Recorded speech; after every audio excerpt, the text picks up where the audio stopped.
The Mahoons. Moonfleet is a village about half a mile from the sea, on the west side of the Fleet stream. The village is separated from the English Channel by a lagoon and a big beach. When I was a child, I thought the village was called Moonfleet because on a calm night the moon shines brightly on the lagoon. But later, I learned that the name comes from Moonfleet. The Mahoon family were once important people in the area. My name is John Trenchard, and I was 15 when this story began. My parents had been dead for years, and I lived with my aunt, Miss Arnold, a kind but strict woman. It was late in October of 1757, and I was sitting in the living room reading a book called The Arabian Nights Entertainment. When it became too dark to read, I got up and went out into the street. It was a poor street, because Moonfleet was a poor village, with not even 200 people. The sun had set, and it was beginning to get dark. I walked along to Ratsy's house, because I could hear him working there. Ratsy was the sexton and the mason of the village. "Hello, John," said Ratsy. "Come in and help me finish this job. You can hold the lantern for me." Ratsy was always kind to me, so I went in and held the lantern while he worked on the tombstone of David Block, which said, "Sacred to the memory of David Block, age 15, who was killed by a shot fired from the schooner Elector on the 21st of June, 1757. The whole village was talking about David's death. He was the only child of Elsevier Block, who had the Why Not Inn in the village. David was on a small smuggler's boat that June night when it was stopped by the king's schooner. People said that a local magistrate called Maskew warned the king's soldiers about the smugglers. There was some fighting that night, and Maskew shot young David in the face and killed him.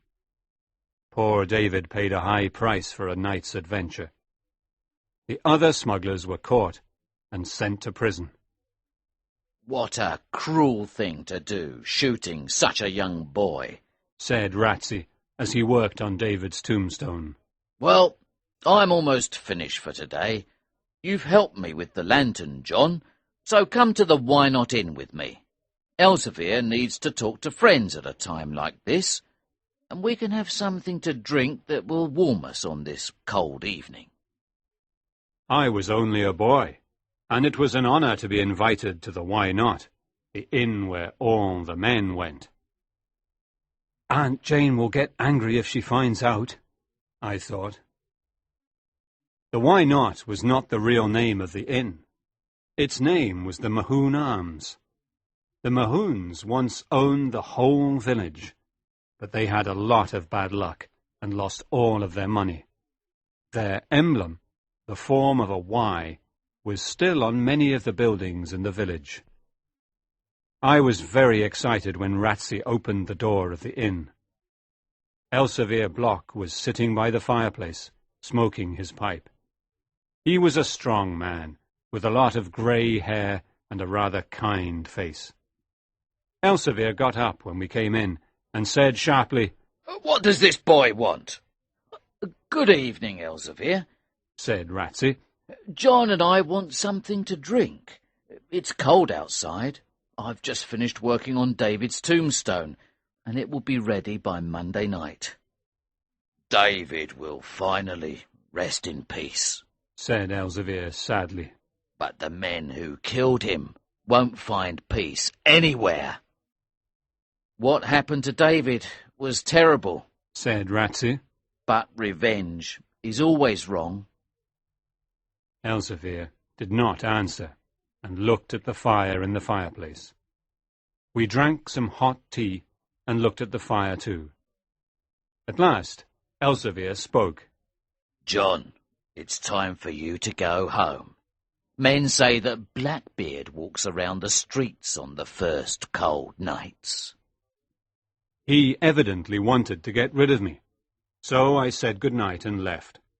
I ran all the way home, and I didn't go by the churchyard, because Blackbeard's ghost was there at night.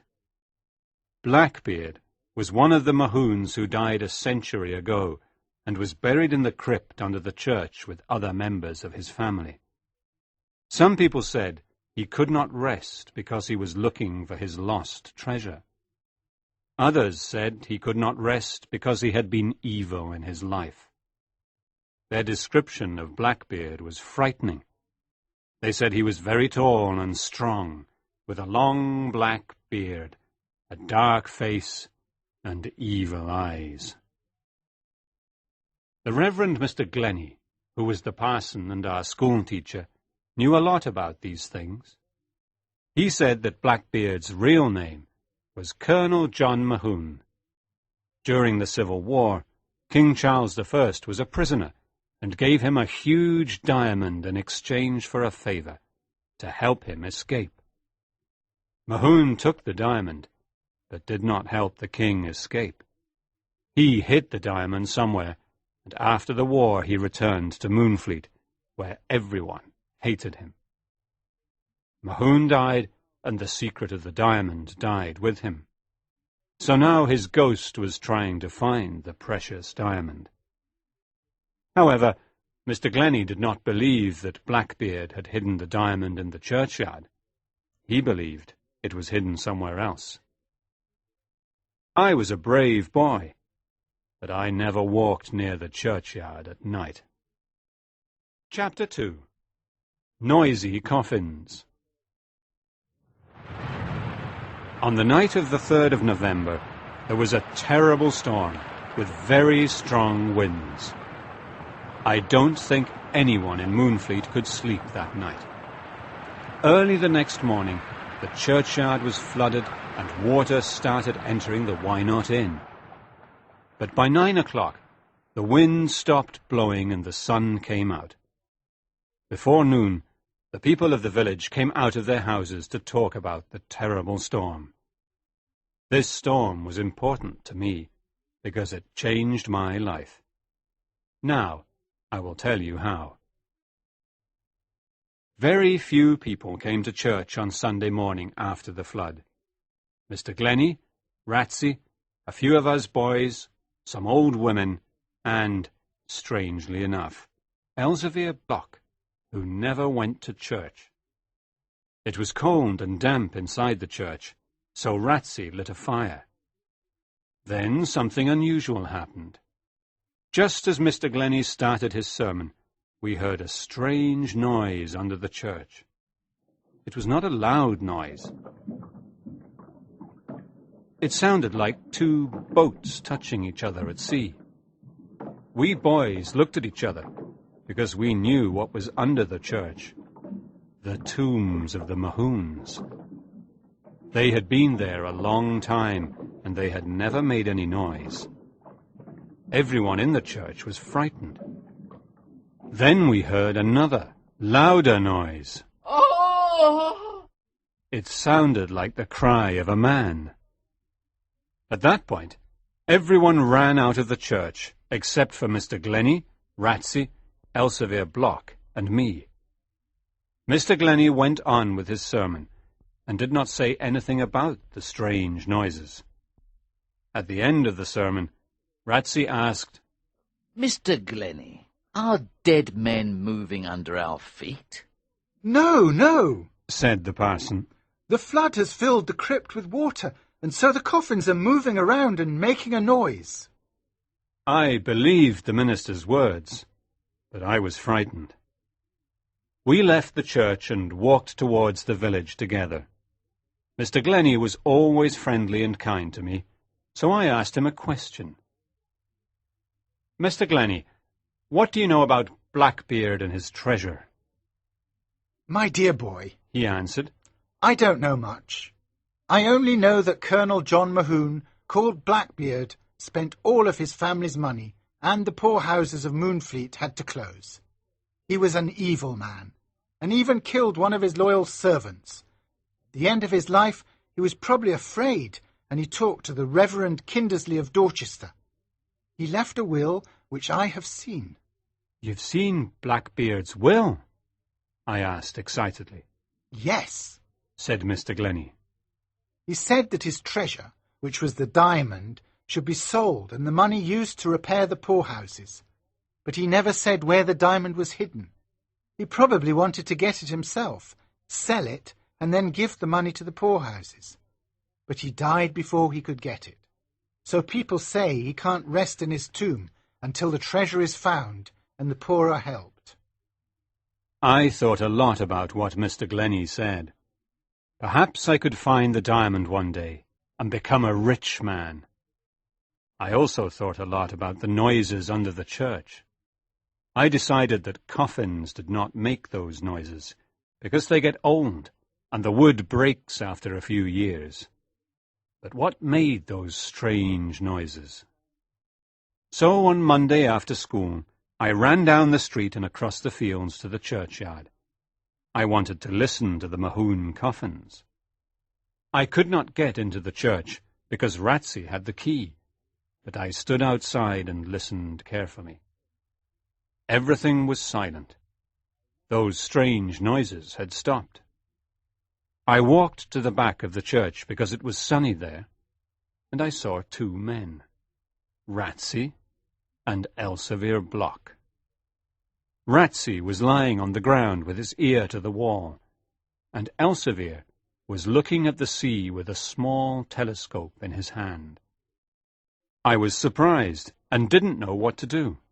At first, I felt like running away, but then I decided to stay. "Good morning, Mr. Ratsey," I said. He jumped to his feet nervously, and his face became bright red. Good morning, John," he said. "What are you doing in the churchyard?" "I came to listen to the Mahoon coffins," I answered. "Well, I came here to examine the church wall after the flood. I think I'll have to repair the wall a bit." I did not believe what he said, because the church wall was in good condition. As Ratsey was talking to me, I noticed that Elsevier was amused at Ratsey's embarrassment. When we went to church on Sunday, everything was quiet as usual, and there were no strange noises in the crypt. After my meeting with Ratsey and Elsevier at the churchyard, I stayed away from it for a few weeks. One afternoon, at the beginning of February 1758, I was sitting in the churchyard on a flat stone tomb looking at the sea. The floods and bad weather of November had made deep cracks in the earth. I looked at one of the cracks and noticed that it got bigger on the other side of the tomb. I got on my knees and looked down into the big crack, which was like a small hole. I was very surprised and excited when I saw that there was something under the tomb. For a boy of my age, this was a great discovery. I put my feet into the small hole and jumped down. I had discovered a secret passage under the church. My heart beat fast as I slowly walked along the dark passage. Could this be where Blackbeard had hidden his diamond? Suddenly, it was so dark that I couldn't see, and I was afraid. I climbed out quickly and decided to return later with a candle. I ran home and got there late for tea. My aunt was angry, but she only said, "You mustn't come home so late, John. A young boy should never be out after 7:30. It's not safe." After tea, Aunt Jane started reading a book to me, but it was too serious, so I thought about Blackbeard's treasure. When she finished reading, it was time for bed, and we both went up to our rooms. "I'll wait for her to fall asleep, and then I'll get a big candle from the kitchen and go back to the churchyard," I thought excitedly. Chapter 3. The Crypt. It was 10:30 when I left the house. Everyone in Moonfleet was sleeping, except the men at the Why Not Inn. As I approached the old churchyard, I began thinking about Blackbeard's ghost, and I felt afraid. But I didn't stop. When I got to the hole on the side of the tomb, I thought, maybe Blackbeard is waiting at the bottom of the hole. I looked at the bright moon in the night sky, and then I looked at the sea. I saw a small sailing boat in the bay. It was probably a smuggler's boat. I looked at the dark hole again and decided to jump into it. And so my adventure began. I lit my candle, which burned brightly, and walked through the passage. The diamond is probably here somewhere, I thought. I'll be able to buy presents for Mr. Glennie and Ratsey and Aunt Jane. I'll become the richest man in Moonfleet. As I continued walking, I saw footprints on the damp ground. Someone had already been there. Then I suddenly reached a big room. It was the Mahoon Crypt. All around the walls of the crypt there were stone shelves with coffins on them. What a frightening place. In the middle of the crypt there were casks of all sizes, with white letters and numbers on them. I was right. The noise we heard in church was not the noise of coffins, but the noise of these casks. I was amazed. This was a secret hiding place for the smugglers' casks of wine. Now I realized that the flat tomb where I always sat was the smugglers' entrance to the crypt. I remembered how Ratsey had always tried to frighten me with his stories about Blackbeard. He wanted to keep me away from the churchyard.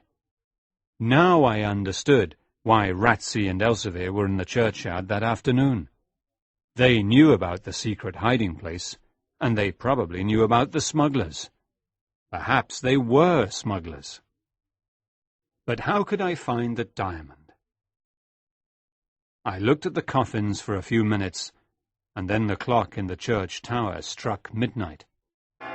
What a ghostly time, and what a ghostly place. Suddenly, I began hearing voices in the distance, and I was terrified. The voices got louder, and I heard a man jump from the churchyard into the crypt. He started talking to other men who were still in the churchyard.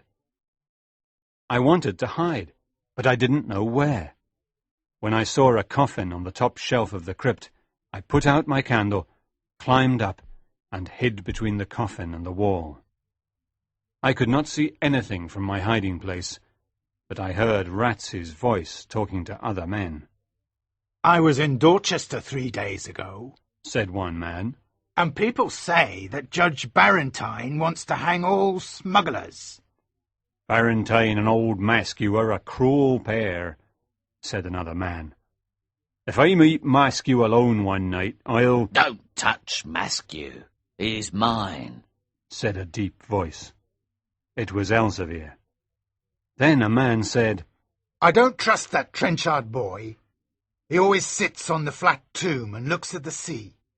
I even saw him tonight with my telescope. I think he's Maskew's spy. He tells Maskew everything he sees. You're right, said another man. I've seen him near the Maskew house many times. The man was right. I liked Grace Maskew, and when she was very ill, I sat near her house, hoping to see Dr. Hawkins. One day I saw him and asked him about Grace. He was a kind man and said she was getting better. This made me happy. No, the Trenchard boy isn't a spy, said Ratsey. He sits on the flat tomb of the churchyard because he likes looking at the sea. He's a good, simple boy. He believes everything I tell him. I've told him some terrible stories about Blackbeard, and he'll never come to the churchyard at night. He started laughing, and the others laughed too. Then Elsevier spoke. John's a brave boy. He's David's age, and he'll be a good sailor one day. I was pleased to hear Elsevier say those words, because I liked him. Well, Ratsy, Said Elsevier. you have to close that hole under the flat tomb, because someone could look down into the crypt. Don't worry, I'll do it, Said Ratsy. Soon the meeting ended, and the men left the crypt. I wanted to leave too, so I lit my candle and looked around. I tried climbing down from the stone shelf, but I slipped and grabbed the old coffin. My hand went through the rotten wood and touched something strange. I looked at my hand and saw a man's black beard. I dropped my candle and cried, "The beard of a dead man! Blackbeard's beard!" I was terrified and wanted to run away, but I didn't. Perhaps this was a clue. Perhaps Blackbeard's treasure was nearby. I looked at the beard carefully, and then decided to look inside the rotten coffin. I must be brave, I thought, if I want to find the diamond. I slowly opened the old coffin, and inside I saw the skeleton and old clothes of Colonel John Mahoon. I put my trembling hand inside and looked for the diamond, but it was not there. However, I found a locket around Mahoon's neck. I slowly took the locket out of the coffin and opened it, hoping to find the diamond inside. But the diamond was not inside. I only found a folded piece of yellow paper with some words from the Bible. Those were probably words to keep bad spirits away, so I put the locket around my neck. Perhaps the words would keep Blackbeard's ghost away from me. I went to the end of the passage and wanted to climb out of the crypt into the churchyard. But the hole was closed. Ratsy had closed it that night after leaving the crypt. My candle went out, and I was now a prisoner in the dark crypt. I was too tired to be scared, and I sat down on the damp ground and fell asleep. Listening activity. Yesterday I was present at the auction of the Why Not Inn, which is in the poor village of Moonfleet. The auction is held once every 5 years. It is usually a dull and routine business. This time it was very different. First, the bailiff and I sat down at a long table close to the fire. The bailiff sat at one end of the table, and I sat at the opposite end. We placed our hats, coats, and papers on some of the chairs at the table. Elsevier Block had prepared a good meal for us of chicken, potatoes, and pie. When the dinner was cleared away, Mr. Block and John, a boy who seemed to be his son, sat at the table, between myself and the bailiff. Mr. Block placed a candle on the middle of the table and lit it, and the auction began. Magistrate Maskew arrived, but Mr. Block would not allow him to sit at the table, so he remained standing by the bailiff's chair instead. Then the strangest thing happened. Chapter 5. The 16th of April. When the people of Moonfleet found out about the auction, they were angry with Maskew. For days he didn't come into the village. The people knew that Maskew wanted to help the king's soldiers arrest the smugglers, but no one understood why. Some said he was evil and liked hurting people. Others said he wanted to get rid of the smugglers so that he could control the smuggling business. In the past, I had seen him standing at the window of his mansion with a telescope in his hand, looking at the sea. He was probably looking for the smugglers' boats. One evening, in the Why Not Inn, Elsevier said to me, "Sit down, John. I want to talk to you. That devil Maskew is trying to catch us smugglers, so we must be very careful with the next cargo. The sailing ship Bonaventure will be here soon with about 100 casks of wine. But the ship won't stop at Moonfleet Bay.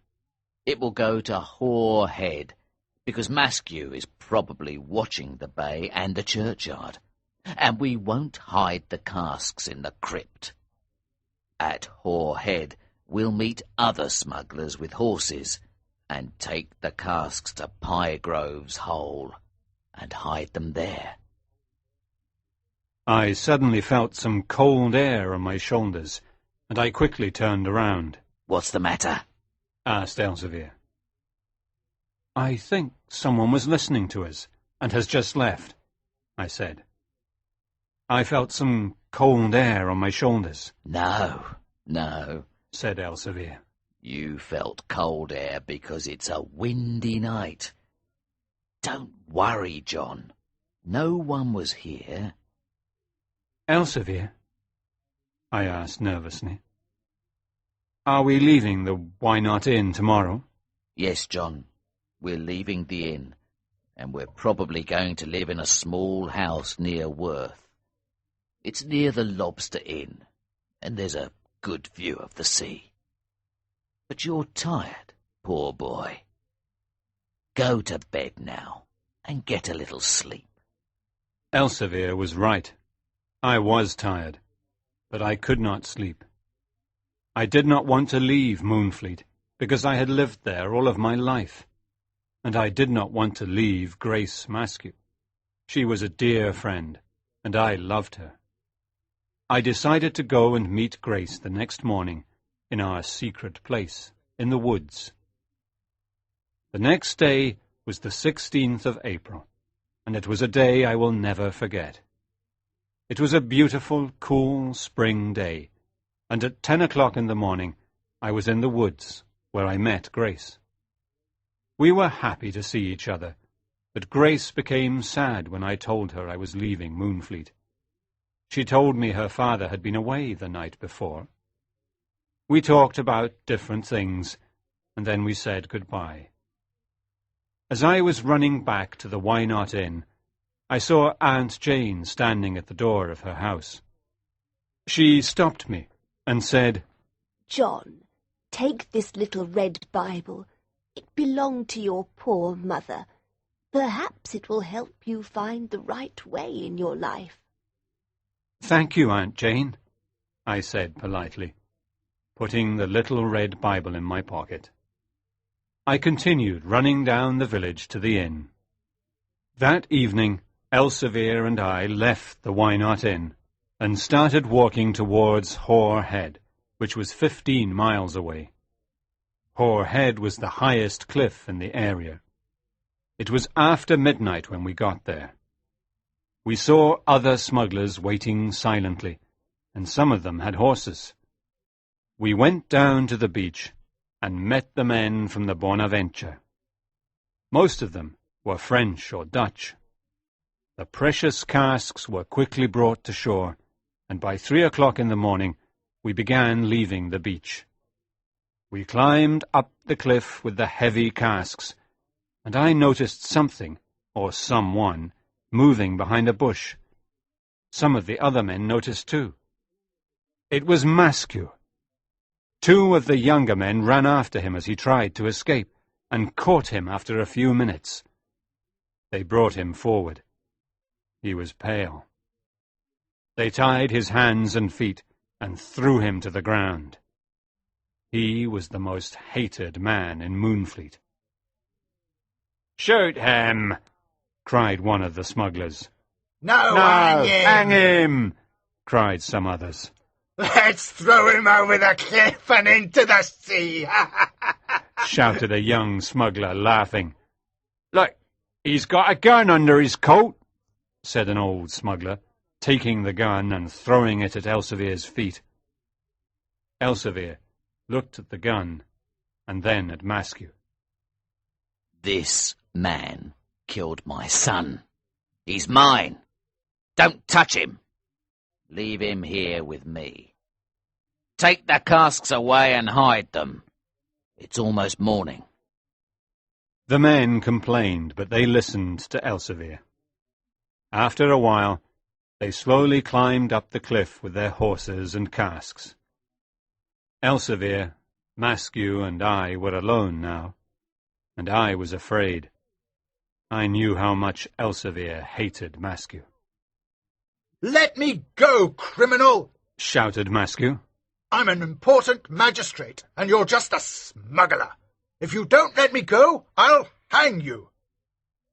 Elsevier did not shout. He spoke calmly and coldly.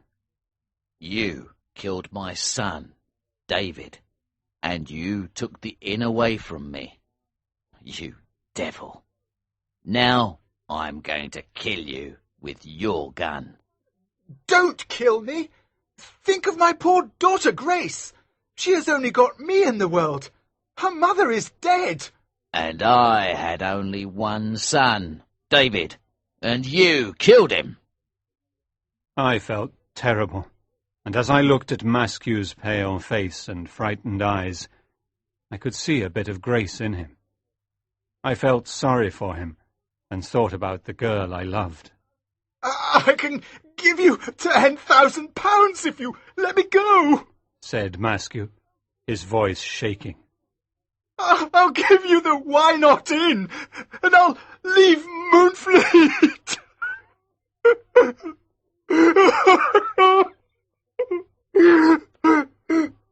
Maskew started crying like a baby. It was a sad scene. I looked at Elsevier in the eyes and said, "Please don't kill him. Think of his daughter, Grace. She'll be all alone. Let him go, Elsevier." Elsevier raised the gun and pointed it at Maskew's head. At that moment, I pulled Elsevier's arm and the gun went off, but Maskew was not hit. Suddenly, we heard voices on the cliff above us, and we looked up. There were about 20 of the king's soldiers standing on top of the cliff, with their guns pointed at us. "Stop where you are!" cried one soldier. "You're prisoners of the king!" Someone told them about the ship, cried Elsevier angrily. and I know who it was. It was you, Maskew. You were listening to our conversation the other night at the inn. John was right. You're a dead man. Elsevier pointed the gun at Maskew's head, but at that moment some shots came from the cliff. Maskew fell over. He was dead. A shot from one of the soldiers had hit him in the head and killed him immediately. Run to the side of the cliff and hide, cried Elsevier. I started running, but I fell and I felt a terrible pain in my leg. I can't walk any more, I said to Elsevier. He turned around, picked me up like a baby, and carried me away along the side of the cliff, while the soldiers continued shooting. Chapter 6. Blackbeard's Riddle. Elsevier and I stopped when we were far from the soldiers. It was almost morning. Can you stand up, John? He asked. Is your leg broken? I can't stand up. My leg hurts terribly, I replied. Then you've broken it, my boy, said Elsevier sadly, looking at my left leg. We have a quarter of an hour before the soldiers can get down to this side of the cliff. Listen carefully, John. With your broken leg, we can do one of two things. We can wait for the soldiers to come and take us to prison, or we can try to escape to a secret hiding place called Joseph's Pit. How can I escape? My leg's broken and I can't walk, I said weakly. I'll carry you, John. There's a difficult, narrow path along this cliff. It's called the Zigzag. Few men know about it, and even fewer men can walk on it. because it's very steep and dangerous. If you fall from the zigzag, you're a dead man, because below you there's only the sea and the rocks. It's better to die on the rocks or in the sea than go to prison, I said. Let's go, Elsevier, The soldiers will never follow us on the zigzag. said Elsevier, looking up at the soldiers. Elsevier picked me up, and we started walking. I understood his courage and his love for me. Remember, John, don't look down, He said. Just shut your eyes. The path was difficult and dangerous. I was terribly frightened, and I often shut my eyes because I didn't want to see where we were going. Too many things had gone wrong in the last few days. We lost the Why Not Inn, the soldiers found out about our smuggling, and I broke my leg. And now we were looking for a place to hide. Why did Elsevier and I have all of this bad luck? At a certain point, Elsevier said, Let's stop here for a few minutes. I need to rest. I'm not a young man anymore. Joseph's pit is the perfect place for us, because you must rest your leg a long time before you can walk again. Thank you, Elsevier, I said, trying to smile. My leg hurt terribly, but I did not complain. We were soon moving again, and Elsevier's strength amazed me. We finally reached the secret hiding place by evening, and we were both very tired. Here we are, said Elsevier. This is Joseph's pit. It's a big cave near the sea, and we'll be comfortable. No one can find us here. I looked around and saw that there was an opening at the far end of the cave. I felt the fresh sea air and was happy to be there. Elsevier gave me some water to drink, and I fell asleep on a bed of sand. I was very ill with a high fever for many days, and he looked after me like a mother looks after her child. At night, he went to find food, and during the day he never left me alone. He was able to tell Ratsy where we were, and Ratsy often brought us food, which he left at an old house nearby. Ratsy was a real friend, and he helped us as much as he could. Well, John, when your leg gets better, we have to leave England and take a ship to France, said Elsevier one evening. We'll stay there until the soldiers stop looking for us. Then we can return. By the middle of May, my leg was getting better. One night, when Elsevier was away looking for a ship to take us to France, Ratsy came to the cave and talked to me. I've got bad news, John, he said, pulling a piece of paper out of his pocket. Read this. The king's soldiers are still looking for you and Elsevier. Now there's a price on your heads. £50 for Elsevier and £20 for you. They think Elsevier killed Maskew. You're both in big trouble. Elsevier went out to look for a ship to take us to France, I said. Good. I'm glad, said Ratsy. Stay away from England until things are quiet. I hope he finds a ship tonight, I said. Ratsy left the cave, and I was alone and worried. There was a big storm outside. For some strange reason, I started touching the locket around my neck and opened it. I took out Blackbeard's piece of paper and started reading it. There were words from the Bible, so I opened my little red Bible and found them. But there were some mistakes. Blackbeard had written 2 numbers before the words each time, but only the first number was right. What did the second number mean? Was it a riddle? Could I solve it? I read the numbers and the words many times.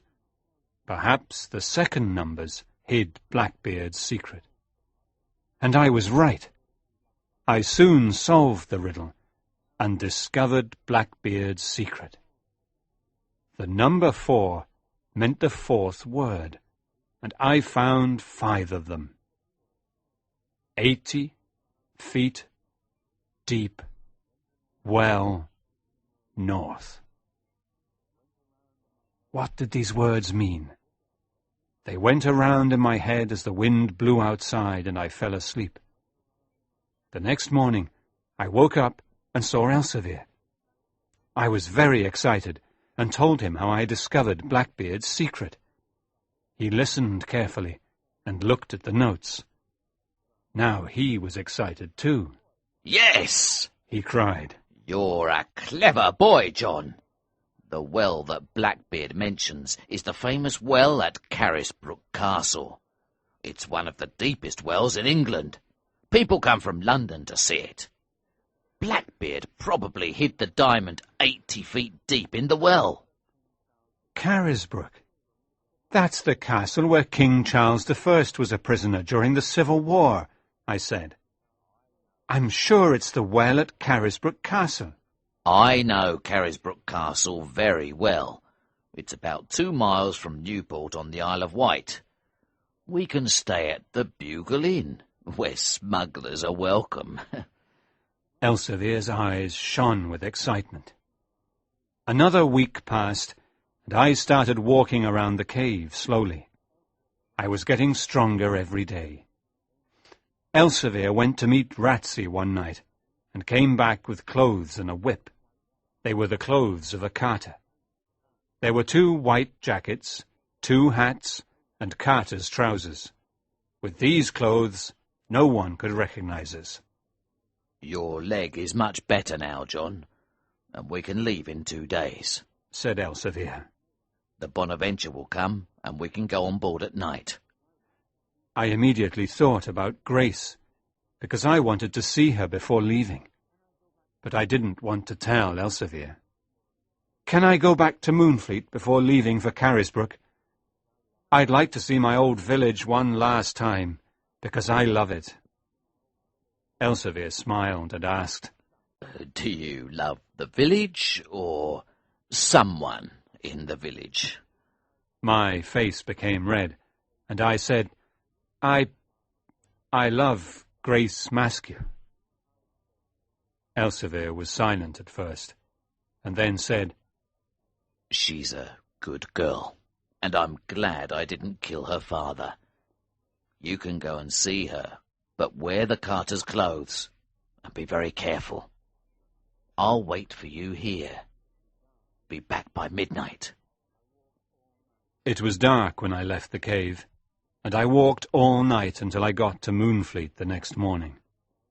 I went to Grace's house and knocked on the door, hoping she was alone at home. When Grace opened the door, she did not recognize me in the carter's clothes. Grace, I said softly, it's me, John Trenchard. Are you alone at home? John! She exclaimed. Come in. She put her hand in mine and smiled at me. Grace wore black clothes now because her father was dead, and she had a thin, pale face. I loved her very much. Let's go outside and sit in the garden, she said warmly. I explained everything that had happened to me. I told her about the last minutes before her father's death, and she cried. But she was not angry with me. Then I showed her Blackbeard's locket, and she read the writing inside. I told her about the diamond, and how I wanted to find it and become the richest man in Moonfleet. Before I left, Grace said, John, I've kept a candle burning in the window every night in the past. I'll keep it there, and I'll always think of you until you come back. Be careful. Remember that Blackbeard's diamond is evil, and it has a curse on it. If you find it, use it to help the poor. We kissed, and then I left. Listening activity. Well, John, it's been a bad time for us all. No one's been in the Why Not Inn since you and Elsevier left it. There are boards on the windows now, but I feel sorriest for Maskew's girl. How is she?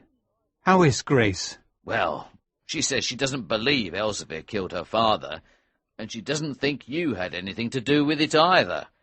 The poor girl. It was awful for her when Maskew died, when the soldiers brought his body home. People cursed the coffin as it passed through town to the churchyard. Some even threw things at it. But why are you so interested in Grace Maskew? Well, look at your face going red. Yes, I suppose you'd make a good match. If you were man and woman, instead of boy and girl, that is, and if she weren't rich and you poor and a criminal. There's a price on your head now, did I tell you? £20 for you and 50 for Elsevier. I can understand offering £50 for Elsevier's head, but imagine £20 for an empty head like yours. People are watching me now, John. I'll have to be very careful the next time I come to this cave to bring you food. Chapter 7. The Well. I returned to the cave at midnight, and quickly fell asleep. The next night, Elsevier and I went aboard the Bonaventure, and we left the Dorset coast for the Isle of Wight. Early in the morning, we were already walking in the streets of Newport, and soon found the Bugle Inn. The owner of the inn remembered Elsevier and was very kind to us. He gave us a big, clean, sunny room and lots of good food. Elsevier was a prince among the smugglers. He was out most of the day getting information about Carisbrooke Castle, which was now used as a prison for French prisoners. I remained at the inn and waited for him. He was a clever man, and made friends with the guards of the prison. He entered the castle a few times and saw the well. I wanted to get to the well without telling the man who looks after it, Elsevier said. But it's impossible, because I need his help. I don't trust him, but I had to tell him about the treasure in the well. He said he'll help us if we give him some money. When are we going to see the well? I asked. Tomorrow morning at 6, said Elsevier.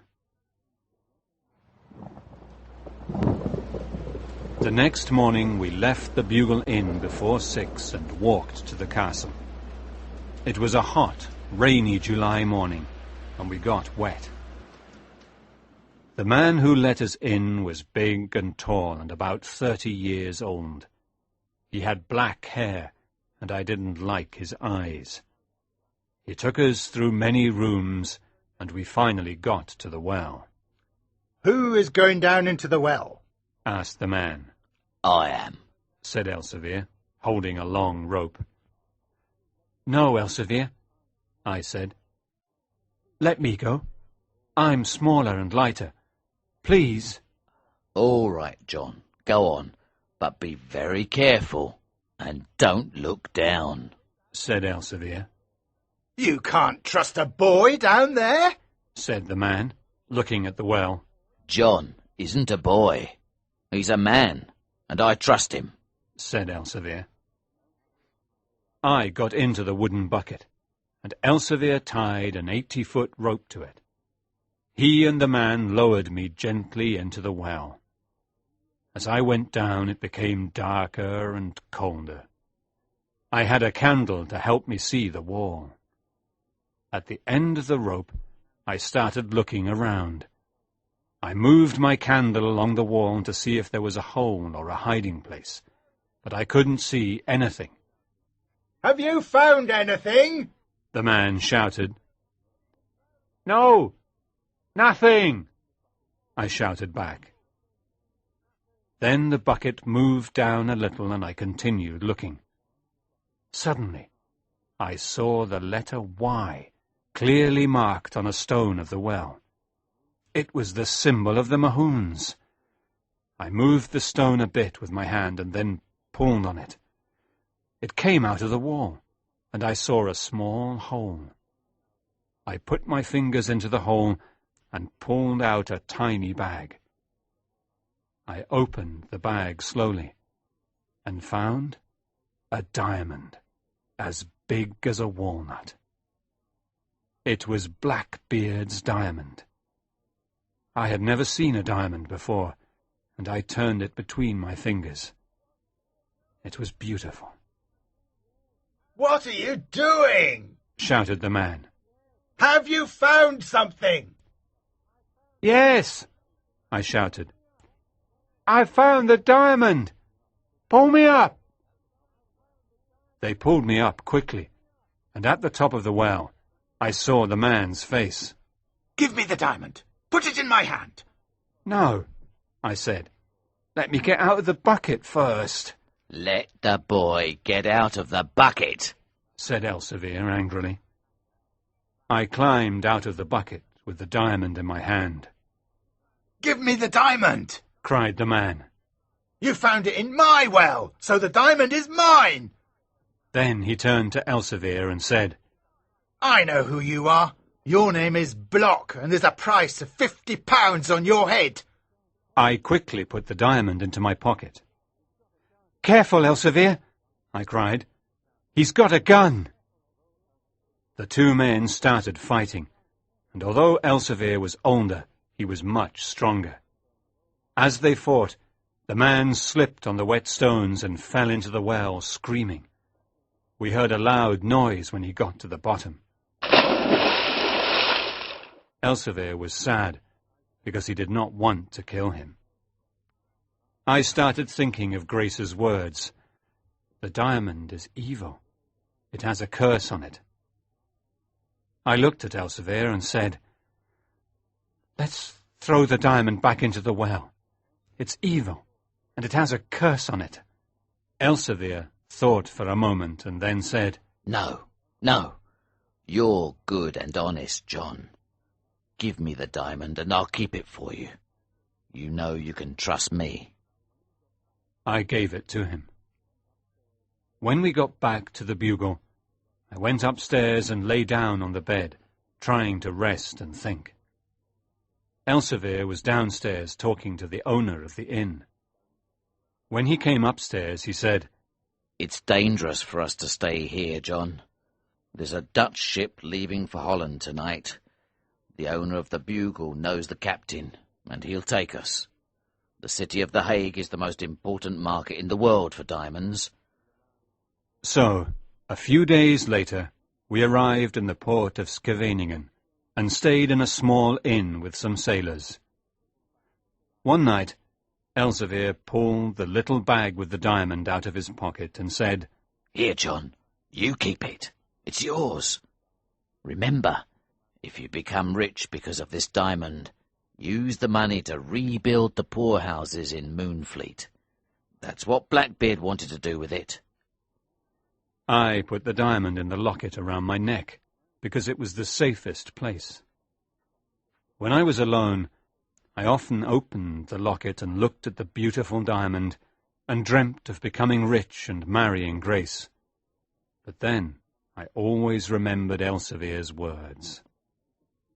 Since Elsevier's mother was Dutch, he could speak that language quite well, and he asked around about diamond dealers. He learned that most of the diamond dealers lived in one part of town, and the best one was Crispin Aldobrand. He was rich, he was a good dealer, and asked few questions. He was the right man for us. Chapter 8. The Diamond Dealer. One evening late in the summer, we went to Aldobrand's house before sunset. It was a small white house with green shutters and a little garden in front of it. He lived in this neighborhood with several other jewelers, but they had no shops. They usually had a sign above their door, saying that they bought and sold jewels. A little old man with white hair and a white beard opened the door. He was at least 70. "Well, gentlemen, what do you want to sell?" He asked us in English. Please remember that I buy only good diamonds, no toys. Elsevier answered, This boy has a diamond to sell. I had the diamond in my hand and gave it to him. He looked at it carefully and brought it close to his eyes. Suddenly, his face and his voice changed. His eyes shone as he looked at the diamond. It's too dark here. I need more light, he said. Follow me. He went upstairs, and we followed him closely because he had the diamond in his hand. He went into a room with a big window, a small balcony, and cupboards and shelves. There were small black boxes and books on the shelves. He sat at a small table and looked at the diamond. Then he held it up against the light of the window. He looked at me excitedly and said, What's your name, young man? Where do you come from? My name's John Trenchard, sir, and I come from Moonfleet in Dorset. He wrote this down in a big book. Elsevier looked at me angrily, and I immediately understood. Why did I give that man my name? I didn't know that this was going to change my life. How did you get this diamond? Asked Aldebrand, touching it with his finger. We're not here to answer questions, Said Elsevier angrily. We came here to sell a good diamond. We're honest Englishmen. Do you want to buy it? Well, I must test it before I decide to buy it, said Aldebrand. He opened a cupboard and took out a bottle of green liquid, some scales, and a black stone. He weighed the diamond, rubbed it against the black stone, and then put a drop of green liquid on it. As I waited for Aldebrand's decision, I stood on the balcony and looked at the small garden with tall red flowers and a pear tree. How much money is the diamond worth? I thought excitedly. £10,000, or 50,000, or perhaps 100,000. Suddenly, Aldebrand turned around and said, Gentlemen, this diamond is not a diamond. It's only a pretty piece of glass. It didn't pass any of the tests. First, it's too light. A diamond is heavier. Second, it didn't make a white line on the black stone. And the green liquid did not become orange when it touched the diamond. What? Said Elsevier, who was very disappointed. I can't believe it. But I can give you £10 for it, said Aldebrand, looking at us carefully. £10? Cried Elsevier angrily. We don't need £10. This diamond has a curse on it. He took the diamond and threw it out of the window into the garden. Aldebrand stood up and cried, "Ah, you fool! Why did you throw it out of the window?" Elsevier took my arm and pulled me out of the room and down the stairs. He was very angry as we walked back to our inn. Leave that diamond alone, John. It's cursed. It has brought us bad luck. No, Elsevier, the diamond is ours, I said. And it's not a piece of glass. We were fools to believe Aldebrand. I saw his face and his eyes when he looked at the diamond. He knew it was a precious diamond. We must go back to Aldebrand's garden and find it. I saw it fall near one of the tall red flowers. I can find it. I'm sure I can, Elsevier. No, John. Listen to me, said Elsevier. That diamond's cursed, and it will bring us more bad luck. Forget it. Please, Elsevier, I said excitedly. Let's go to Aldebrand's garden tonight and I'll find the diamond. I don't know, John, he replied. Elsevier finally agreed with me, and that night we went back to Aldebrand's house. Everything was dark and silent, and we saw only one light, in Aldebrand's upstairs room. We climbed over the garden wall quietly, and I started looking for the diamond near the tall red flowers. but it was gone. "Aldebrand's already found it," I said softly. "He knows it's not a piece of glass. Now, I'm going to climb on the pear tree and look inside his room," I'll follow you, said Elsevier. but be careful, John. "Don't worry," I said excitedly. I climbed up to the balcony and saw Aldebrand sitting at his table, looking at my diamond. I was very angry because Aldebrand had stolen it. Without waiting to ask Elsevier what to do, I jumped through the window and into the room and put my hand on the diamond. Elsevier was behind me. Aldebrand screamed. "Thieves! Thieves! Help!" Suddenly, 6 big men who were Aldebrand's servants came into the room and hit us with sticks. I fell to the floor. I saw Elsevier fighting bravely, but then he fell too. Listening activity. Johann! Johann! Come quickly! I'm going to need your help. What is it, Mr. Aldebrand? Those 2 men who were just here, the Englishmen, have they gone? I don't see any sign of them. Good, good. Now I need you to help me look for something. I think it's in the garden. I saw it fall. Something very valuable. Of course, sir. If we can find this thing, we're going to be very busy soon. I'll need you to do something else for me. After you've prepared supper... At the usual time? Yes, yes. After you've prepared supper, I'll need you to find some more people to guard my house tonight. I know there's usually you and your 2 brothers, but tonight we'll need at least 3 more men on guard. Can you find anyone like this for me? Yes, I know a lot of people who need work. I'll ask my 3 cousins. So there will be 6 of us guarding the house tonight. Good. And tomorrow I need you to take letters to my 2 best customers. I'll have something very valuable to sell them.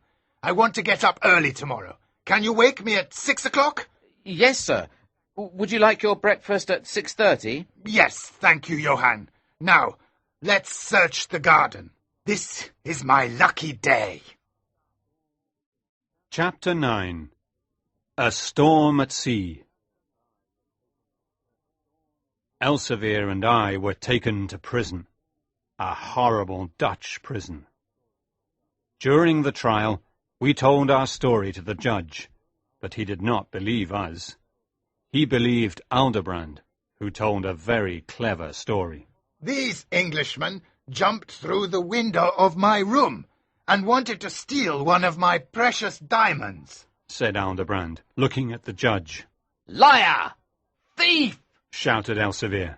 That diamond was ours, not his. He's a liar and a thief. The judge turned to us and said, You 2 will spend your life in prison for this crime. Elsevier did not complain, but I was furious. All of my life in prison, I thought. I'm just a boy and now I'm ruined. Was Blackbeard's diamond really cursed? As we were walking out, I looked at Aldebrand and said, Good day, Mr. Aldebrand, liar and thief. That diamond will bring you only evil in this life and in the next. Elsevier and I were soon separated, and I rarely saw him. The prison was cold, dark, and dirty, and there was only bread and water to eat. Every day the prisoners had to work hard to build a big fort nearby, and that is what we did for 10 years. These were long, difficult years, without a moment of rest or happiness. Then one morning, when I was a man of 26, a guard said to us, You're leaving Holland and you're going to Java to work on the Dutch sugar farms. Is this my future? Working and dying on a sugar farm in Java, I thought, angrily. I'll never see Grace or Moonfleet again. Blackbeard's diamond was cursed. That morning, I saw Elsevier, whose hair was now white. We were very happy to see each other. He was going to Java too, on the ship called the Aurungzebe. We left Holland with bad weather, and it got worse every day. After a week, there was a big storm at sea, with tall waves, strong winds, and rain. As Elsevier and I looked towards the shore, we suddenly understood where we were. We couldn't believe our eyes. Moonfleet Bay. Soon the ship started sinking. The prisoners and the guards were terrified because they knew nothing about a storm at sea. But Elsevier, who had lived his life on the sea, tried to help them. "Don't take the lifeboats," he cried. "You'll never get to shore. Stay on the ship until she gets to the bay near the beach, and then jump. Listen to me. I was born here. I've seen hundreds of storms in Moonfleet Bay." But no one listened to Elsevier. Everyone tried to get into the lifeboats, and they all died in the rough sea. Elsevier and I stayed on the ship until the last minute. "John, listen to me," he said loudly. "Jump when I tell you. The men on the beach will throw us a rope, and we must catch it before another big wave comes. Remember, the big waves are dangerous because they'll pull you back into the sea. Goodbye, John, and God save us both." I held his big hand and waited to hear the word jump. "Jump now!" he shouted suddenly. We jumped into the rough, cold sea, and we could see the men on the beach with the ropes. I was very cold and weak. Elsevier caught one end of a rope and said, "Take this rope." He pushed me onto the beach with his strong hands. He saved my life. Then I heard a big wave coming behind me, but I couldn't turn around. A minute later, I was lying on the beach and I was shaking with cold. A crowd of men and women stood around me, but I couldn't speak. I remember that some men put warm blankets around me and carried me to a fire where I fell asleep. Was this all true? I thought as I woke up. Am I in Moonfleet and a free man now? I was lying on the wooden floor of the Why Not Inn, and I heard a voice say, Elsevier. Elsevier, I said. Where is Elsevier? "Who's asking about Elsevier?" said a voice I knew. It was Ratsy's. Don't you remember me, Ratsy? I said, sitting up and looking at him. I'm John Trenchard, who left Moonfleet long ago. Where is Elsevier? Ratsy's face became white when he saw me, and then he came to me and shook my hand warmly. He asked me many questions, but I wanted to know about Elsevier. Ratsy spoke very softly and said, "You're the only person we found on the beach." That's not true, I cried. Elsevier was close to the beach when he gave me the rope and pushed me forward. "Yes, he saved your life, John," said Ratsy. "but a big wave got him and pulled him back into the sea." No, no, I cried in despair.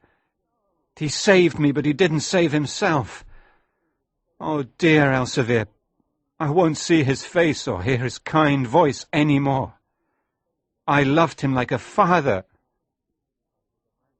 It was almost morning, and I put a blanket around my shoulders and went back to the beach. I wanted to find Elsevier's body. There was no sign of the Aurungzebe, but its wreckage was all over the beach. Ratsy came to the beach too, and sat next to me. "Eat this bread and meat, John," he said kindly. I wasn't hungry, but ate the food slowly, looking at the sea. Then suddenly I felt strange. Elsevier is coming, I thought. I can feel it. The waves were bringing his body to the beach, and I ran towards it with Ratsy following me. I knelt down by his body and touched his face and hair, then I kissed his cold cheek.